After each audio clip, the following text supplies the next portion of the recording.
සල්ලි අමාරුයිලු රුවන්පුර අධිවේගීය ඉදිකිරීම අත්හරේ. කැලුම් බණ්ඩාර වාර්තා කරනවාද ලංකාදීප පුවත්පතට රුවන්පුර අධිවේගී මාර්ගයේ ඉදිකිරීමේ ව්‍යාපෘතිය අතහැර දැමීමට රජය තීරණය කර ඇත.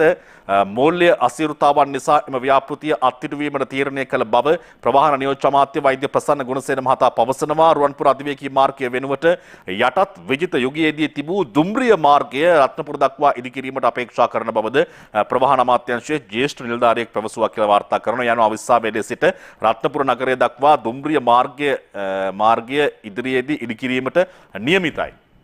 හයිවේ එක හදන්නේ නැහැ. දුම්රිය මාර්ගය හදනවා කියලා තමයි කියන්නේ. හැබැයි ආණ්ඩුව ඉවර වෙන්න කලින් හදාගත්තොත් හොඳයි. මොකද නැත්නම් ඊට පස්සේ ආණ්ඩුව ඒක නතර කරාට පස්සේ අධිවේගයක් නැහැ, දුම්රිය මාර්ගයක් නැහැ, මොකුත් නැහැ.